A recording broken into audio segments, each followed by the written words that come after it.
not attempt to adjust your dial. Ba-da-bum-bum-bum. It's your boy Big Vern. This is App Stupid, the fastest growing sports and entertainment show on these YouTube streets. You're welcome. Holla. Been a busy Monday here at the App Stupid Studios. 2 days before New Year's. What's your resolution? Do you want to be better? Are you hitting the gym more? Do you plan on keeping them? Who knows?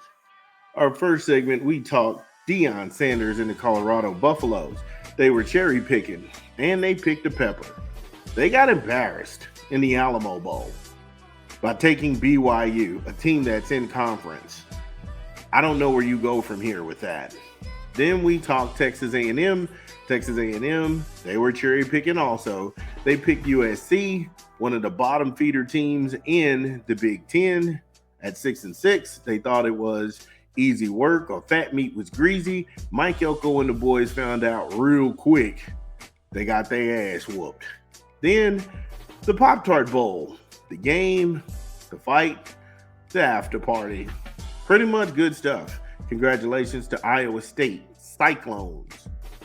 Now, we're going to go to another. I wouldn't even say this is cherry picking, but this is pretty much around that same genre because Oklahoma lost to Navy in the Armed Forces Bowl, and Oklahoma didn't have the greatest season as their debut in the SEC, but it was just that era of arrogance. It was that sense of entitlement that, hey, look, you put any SEC team on the bill and they're going to show up the competition. Also, what does this say when the SEC is they're not getting embarrassed, they're losing to the bottom feeders that they're cherry picking? Come on now. Give me a quick 20 from a rap album we're promoting this month. This is Big Vern. Drop the spot. It's your boy Big Vern promoting a new rap album this month. Redman, Muddy Waters 2. Get it in stores where you legally consume music, whether it be Apple Music, Google Play, or Spotify. My personal favorites on the track is What's Hot, La La La with Redman and Method Man, Don't You Miss, Ignorant, A, Hood Star with Kid Capri, Faith Evans, Pop the Trunk, Ghetto Motivation, I love that record, Kush with Snoop Dogg, Goofy, 1 O'Clock, and many more. Redman, Muddy Waters 2, in stores now. Yeah, shout out to Reggie Noble. Make sure you go check that out. Like I said, it is good stuff happening like no tomorrow. But getting back into this game and the numbers, Navy was able to rush for 226 yards on that SEC defense of Oklahoma. Now, Brent Venables, that was his calling card. He was supposed to be some defensive guru because he helped Clemson around 2015 up to about 2018, 2019. He helped Clemson win a couple of national titles.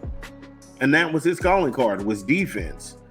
But Navy hangs 226 yards on Oklahoma.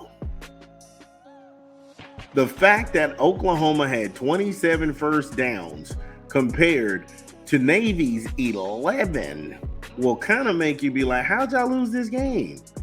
How did y'all lose this game? Navy only passed for 92 yards. They only passed for 92 yards. Oklahoma went for 200 plus passing yards on Navy, and they still lost. Wow. There's nothing that you can say about, even from an efficiency standpoint, Navy should have been able to stay in the same field with Oklahoma. And that third down conversion where they were put behind the 8 ball 13 times, they only converted 4 of those. I'm not going to hold you. This was not a good night for Navy. And if we're looking at the stat sheet and you're trying to pick apart, hey, look, what happened to them? They played a relatively clean game.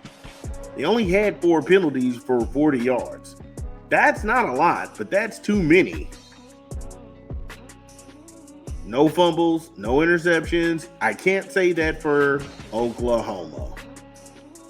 And when you get into it, you just look at it. They came, they smacked him in the mouth in that first quarter. Oklahoma jumped all over Navy. They were up 14-0. The fact that Oklahoma didn't score in the second quarter and after halftime was alarming. They didn't score in the second quarter and they didn't score in the third quarter.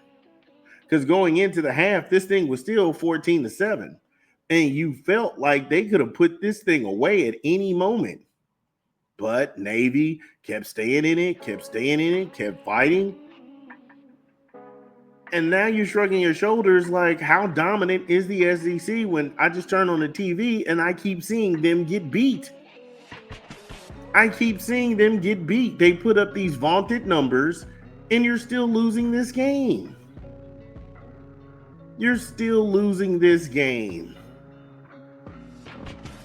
Give me a quick 20 from a rap album we've been promoting. This is Big Vern. Drop the spot. Dun, dun, dun, dun, dun, dun. It's your boy Big Vern pushing another rap album this month. Killer Mike. Songs for Sinners and Saints. In stores now. Get it where you legally consume music, whether it be Apple Music, Google Play, or Spotify.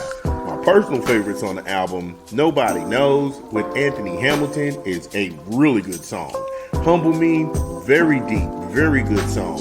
Higher Level, Lord Prepare Me, Had to Go Get It, and Still Talking That Shit. Killer Mike, Songs for Saints and Sinners, in stores now. Shout out to Killer Mike doing his thing. Good album, by the way, good album. Make sure you bring in the new year with some good music and some good people. But when we go look at this fourth quarter, that's where this game was won. In the fourth quarter, because you can have all the numbers you want, but at the end, when it's winning time, that's when everybody shows up. Blake Horvath, 6-yard run, and now this thing is 21-14 Navy. This team had been down by 14 at one point, and now they're up in the fourth quarter, 21-14.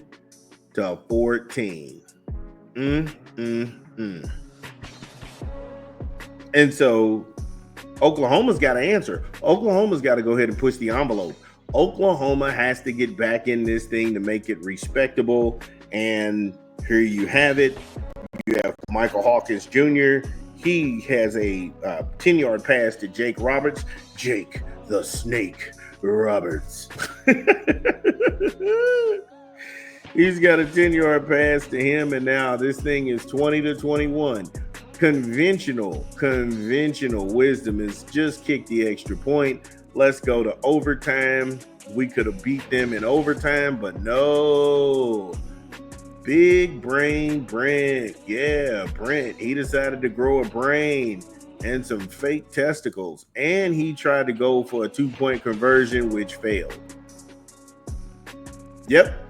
Coaching cost them this game. Failed offense cost them this game. And when you look around, who do you blame? Because, again, the Bucs got to stop with the head coach. But why didn't you all just kick the field goal?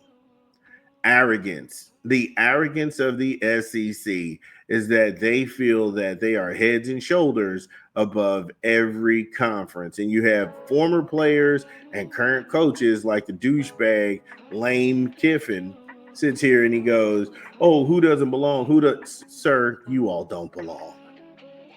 You all don't belong. Embarrassed in Ohio State.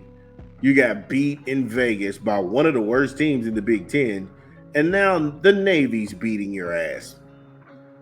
And at some point, I just want the YMCA, the group, the village people to come out and hit you with the YMCA or in the Navy.